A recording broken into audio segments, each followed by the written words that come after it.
지금 현재 기준으로는 고갈 예상 연도가 몇 년이에요? 전 재정 추계할 때 71년이었는데요. 이번에 71년 후 아니면 71년? 2071년입니다. 2071년이면 50년, 45년? 고갈 원래는 언제였는데?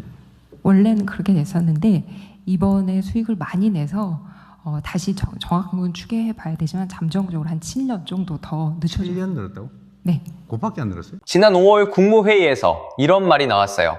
기금이 300조나 늘었는데 왜 고갈이 7년밖에 안 늦춰지냐? 대통령이 직접 던진 질문이에요. 260조 원이 1년 만에 불어났는데 고갈이 2055년에서 2062년으로 딱 7년 밀린 게 전부라는 거예요. 많은 분들이 이 의문을 가졌거든요. 지금 전체 수급자에게 지급하는 국민연금이 1년에 44조 원인데 그 5.9배가 한 해에 들어왔는데도 고갈 연장은 7년이에요. 국민연금 기금은 지금 6조처럼 돌아가고 있어요. 채우는 쪽과 비우는 쪽이 동시에 움직이는 구조인데 수익률 수도꼭지가 아무리 세게 열려도 배수구가 함께 커지면 욕조 수위는 생각만큼 오르지 않는 거죠. 기금이 그렇게 불어났으면 고갈도 훨씬 더 늦춰져야 한다고 생각하셨을 거예요. 저도 처음엔 그랬거든요. 근데 실제 구조를 들여다보면 이야기가 달라져요.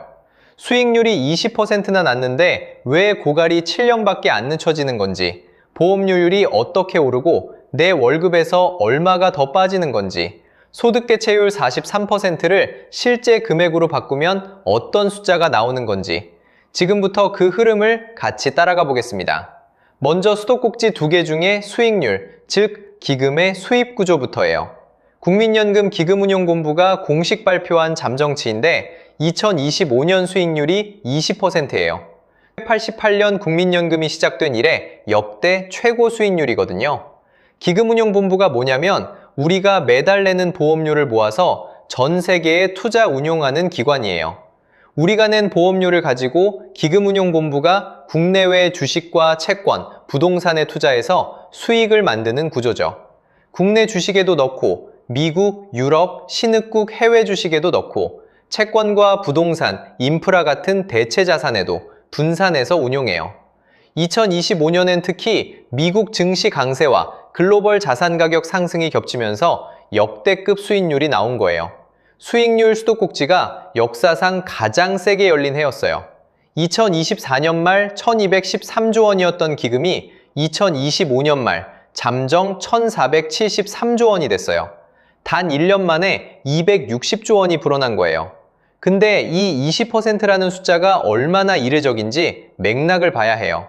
국민연금은 2008년 금융위기 때도 2020년 코로나 충격 때도 수익률이 마이너스로 떨어진 적이 있어요. 그 해들을 지나 2025년에 20%가 나온 거예요. 단순히 잘 된 해가 아니라 역사적으로 거의 없었던 수준의 수익이 터진 해였거든요. 국민연금 수급자 전체에게 1년 동안 지급하는 연금이 44조 원인데 그 5.9배가 1년 안에 들어온 거거든요. 지금 연금 받고 계신 분들 전체한테 6년치를 한꺼번에 쌓아둔 것과 같은 규모예요. 이 정도 수익이 나면 고갈이 훨씬 더 늦춰져야 할 것 같잖아요. 근데 이게 한 해 증가분일 뿐이에요. 지금까지 쌓인 총액은 이보다 훨씬 커요. 2026년 2월 말 기준으로는 기금이 1610조 원까지 올라왔어요. 지금 전체 수급자에게 지급하는 연금의 36년치가 쌓인 규모입니다. 우리나라 1년 국가 예산을 훌쩍 넘는 규모고요. 이 돈이 있고 앞으로도 수익을 내는 수도꼭지가 열려 있는데 왜 2062년에 고갈된다고 하는 걸까요? 바로 이게 이 욕조에서 가장 이해가 안 되는 숫자예요. 근데 수익이 이렇게 쏟아졌는데 왜 기금 고갈 시점은 2055년에서 2062년으로 7년밖에 안 밀린 걸까요? 이 의문이 이 욕조의 핵심입니다. 수익률 수도꼭지 하나로는 이 의문이 풀리지 않아요. 수익률 수도꼭지는 이렇게 돌아가고 있어요. 근데 이 욕조에 수도꼭지가 하나 더 있어요. 보험료예요. 지금 직장인이라면 월급 명세서에 국민연금 항목이 있어요. 2026년 기준 보험료율이 9.5%거든요. 보험료율이 뭐냐면 월급에서 국민연금으로 빠져나가는 비율입니다. 본인이 절반, 회사가 절반을 내는 구조라 실제로 내 월급에서 빠지는 건 4.75%인 셈이죠. 근데 이 두 번째 수도꼭지, 지금 점점 더 세게 열리게 설계되어 있거든요. 2026년 9.5%에서 시작해서 2033년에 13%까지 올라가요. 8년 동안 매년 0.5%포인트씩 단계적으로 인상되는 로드맵입니다. 월 소득 270만 원을 기준으로 보면 전체 보험료가 지금은 25만 6,500원인데 2033년에는 35만 1,000원이 돼요. 전체 인상분이 월 9만 4,500원이에요. 연간으로 바꾸면 113만 4,000원이 더 빠지는 거죠. 4인 가족 기준 한 달 식비 수준이 매년 추가로 국민연금으로 나가는 구조입니다. 근데 이게 한 해만의 이야기가 아니에요. 인상 구간이 쌓이면서 추가 부담이 매년 조금씩 커지는 구조예요. 지금 40대라면 인상 구간이 짧아서 누적 부담이 그보다 적고 50대라면 인상 로드맵이 끝나기 전에 은퇴하는 분도 있어요. 각자 있는 위치에 따라 실제 부담 구간이 달라지는 거예요. 보험료 수도꼭지가 점점 더 강하게 열리고 있는 거예요. 근데 이 욕조에서 진짜 문제는 배수구예요. 소득 배채율이 뭐냐면 내 평생 평균 소득의 몇 %를 연금으로 돌려받는지를 나타내는 비율입니다. 2025년 41.5%였는데 이번 개혁으로 2026년부터 43%로 올랐어요. 수치만 보면 오른 거니까 좋은 거라고 생각하셨을 거예요. 저도 처음엔 그랬거든요. 근데 실제 금액으로 바꾸는 순간 생각이 달라집니다. 그렇다면 이 구조에서 실제로 내 월급에서 얼마가 달라지는 걸까요? 월 소득 270만 원 기준으로 40년 풀납부했을 때 이상적 시나리오를 계산하면 월 약 116만 원이에요. 근데 이건 40년을 꽉 채워 가입한 이상적 조건입니다. 실제 현재 노령연금 평균 수령액은 월 약 68만 원, 국민연금 단독 기준이거든요. 가입 기간이 짧거나 소득이 낮으면 이보다 더 적어요. 배수구가 왜 점점 커지는지 구조에 이유가 있어요. 지금 한국은 65세 이상 인구 비율이 빠르게 올라가고 있어요. 수급자가 늘어난다는 건 욕조에서 물이 빠져나가는 구멍이 함께 커진다는 뜻이죠. 고령화가 가속되면서 연금을 받는 분들 수가 빠르게 늘고 있고 국민연금이 성숙하면서 오래 가입한 분들의 수령액도 올라가고 있어요. 앞으로 이 흐름은 더 빨라질 거예요. 수도꼭지 두 개가 아무리 강하게 열려도 배수구가 이 속도로 커지면 욕조 수위가 천천히 내려갈 수밖에 없어요. 260조가 들어왔는데도 고갈이 7년밖에 안 늘어난 이유가 여기 있어요. 국민연금공단이 발표한 개인 적정 노후 생활비는 월 197만 6천 원이에요. 현재 평균 수령액이 68만 원이라면 격차가 월 130만 원 가까이 된다는 거잖아요. 이 격차가 30년이면 어떻게 되냐면 월 130만 원씩 30년이면 4억 6,800만 원이에요. 국민연금 하나만 믿고 있을 때 노후에 스스로 채워야 하는 구멍의 크기가 이 정도인 거죠. 이게 추상적인 얘기가 아니라 지금 직장 다니는 분이라면 이미 이 구조 안에 있는 거예요. 이 격차를 알고 있는 것과 모르는 것, 그게 노후 설계의 출발점이 달라지는 이유예요. 국민연금 구조를 이해한 다음에 이 격차를 어떻게 채울 것인가 하는 문제거든요. 솔직히 저도 이 숫자 보고 나서 IRP 계좌와 ETF를 들여다봤거든요. IRP가 뭐냐면 개인형 퇴직연금 계좌입니다. 직장인이라면 퇴직금이 자동으로 들어오는 계좌인데 여기에 추가로 돈을 넣으면 세액공제를 받을 수 있어요. 세액공제가 실제로 얼마냐면 연간 최대 900만 원을 납입하면 소득 수준에 따라 최대 148만 5천 원을 돌려받아요. 연말정산에서 현금으로 돌아오는 돈이거든요. ETF는 뭐냐면 주식처럼 거래되는 분산투자 펀드입니다. 삼성전자 한 종목에 몰빵하는 게 아니라 수백 개 기업에 한 번에 투자하는 구조거든요. 이 IRP 계좌 안에 ETF를 담을 수 있어요. 욕조 배수구가 계속 커지는 구조라면 IRP와 ETF는 내가 직접 채우는 별도의 수도꼭지인 셈이에요. 2026년 시장에서 자주 쓰이는 중립적 포트폴리오 범위 기준입니다. 개인의 연령이나 위험 성향에 따라 달라질 수 있어요. 안정형은 채권이나 채권 혼합형 ETF 30% 비중이에요. 왜 30%냐면 시장이 흔들릴 때 나머지 70%를 지켜주는 완충 역할이기 때문이에요. 채권은 주식이 떨어질 때 상대적으로 버티는 성격이 있거든요. 주식보다 변동성이 낮고 원금 손실 위험이 작은 자산입니다. 욕조 배수구가 예상보다 빨리 커져도 이 자산은 상대적으로 흔들림이 적어요. 은퇴가 가까울수록 이 비중을 늘리는 게 일반적이에요. 중립형은 40% 비중으로 S&P 500이나 나스닥 100, 배당 ETF를 담아요. 비중이 가장 큰 이유는 장기 수익의 핵심 엔진이기 때문이에요. S&P 500이 뭐냐면 미국을 대표하는 500개 기업 지수입니다. 나스닥 100은 애플, 엔비디아 같은 미국 기술 기업 100개가 담긴 지수고요. 장기적으로 미국 경제 성장에 올라타는 구조예요. 국민연금 수도꼭지가 채우는 속도보다 내 별도 수도꼭지가 더 빠르게 채울 수 있는 구간이에요. 성장형은 나머지 30%인데 성장 ETF나 AI 인프라 ETF 같은 고수익 가능성이 있는 자산입니다. 30%로 제한하는 이유는 변동성이 크기 때문이에요. 시장이 좋을 때 수익률을 끌어올리는 역할인데 너무 많이 담으면 시장이 흔들릴 때 전체 포트폴리오가 같이 흔들리는 구조거든요. 투자 기간이 길수록 담당할 수 있는 비중이 커지는 자산이고요. 이 세 가지가 섞이면 복리 효과가 달라지거든요.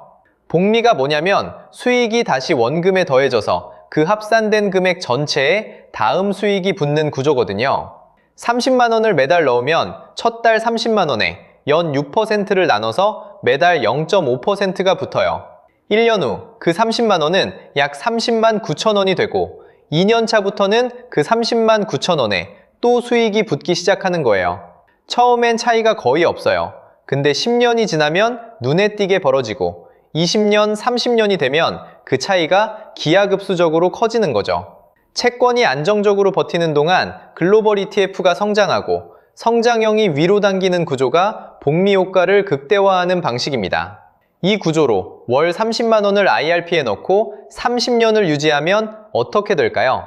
연 6% 수익률 기준으로 복리를 적용하면 약 3억 1,350만 원이 쌓여요. 연 7%라면 약 3억 6,599만 원이고요. 이 두 가지는 복리 계산 공식으로 검증된 수치예요. 국민연금 평균 수령액이 월 68만 원인데 적정 생활비 197만 6천 원과의 격차가 월 130만 원 가까이 된다고 했잖아요. 이 IRP 적립금을 30년 후부터 20년에 걸쳐 나눠받는다면 월 약 130만 원 수준이 돼요. 격차를 정확히 메우는 구조는 아니지만 국민연금 혼자 감당하기 어려운 부분을 함께 받쳐주는 역할을 하는 셈이에요. 7년 연장을 신뢰한다면 국민연금은 기본 버팀목으로 두고 IRP와 ETF를 보조수단으로 설계하는 방향입니다.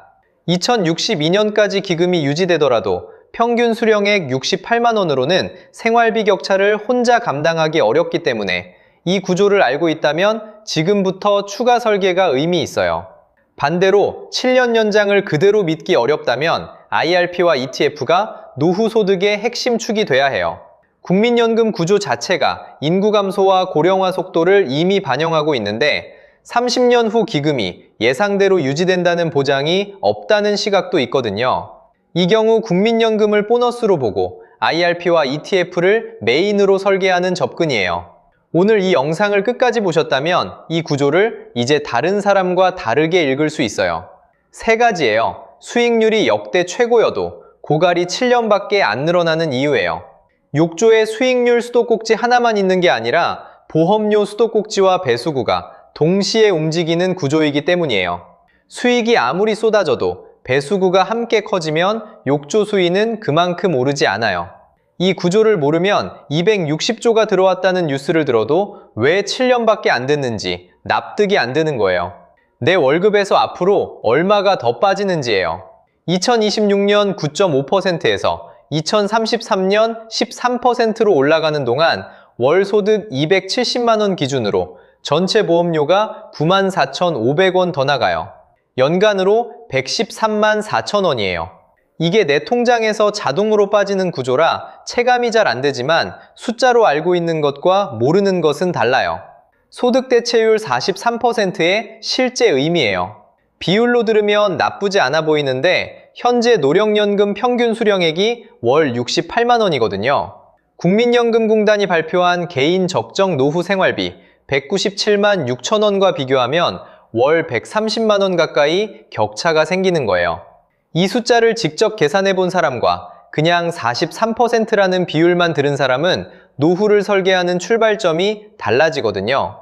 국민연금 기금은 욕조예요. 수익률 수도꼭지가 역사상 가장 강하게 열려 있고 보험료 수도꼭지도 2033년까지 계속 열릴 거예요. 근데 배수구도 동시에 커지고 있거든요. 수도꼭지 두 개가 강하게 열려도 배수구가 함께 커지면 욕조는 천천히 비어가요. 그리고 격차는 수치로 나와 있어요. 투자를 막 시작하는 단계라면 IRP 계좌를 열어두는 것 자체가 선택지를 만드는 거예요. 자산을 쌓아가는 시기라면 국민연금 수령액과 생활비 격차가 얼마인지 계산하고 있어야 IRP와 ETF 비중을 어떻게 가져갈지 판단이 가능해요. 퇴직이 가까운 분들이라면 지금 예상 수령액이 실제로 얼마인지 조회해보는 것, 그게 설계의 시작이에요.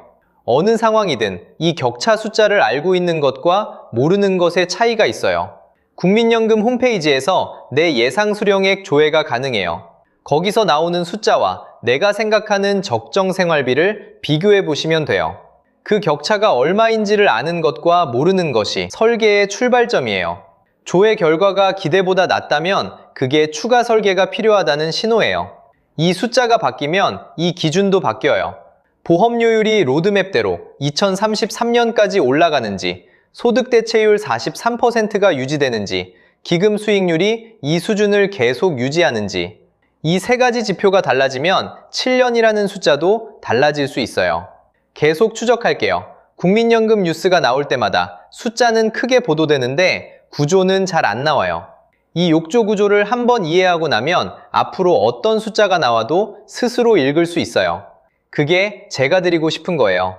국민연금만 믿고 기다리는 것과 이 구조를 알고 추가 설계를 하는 것. 여러분은 지금 어느 쪽에 서 계십니까? 경제는 결국 아는 사람이 덜 당하고 더 버는 게임이거든요.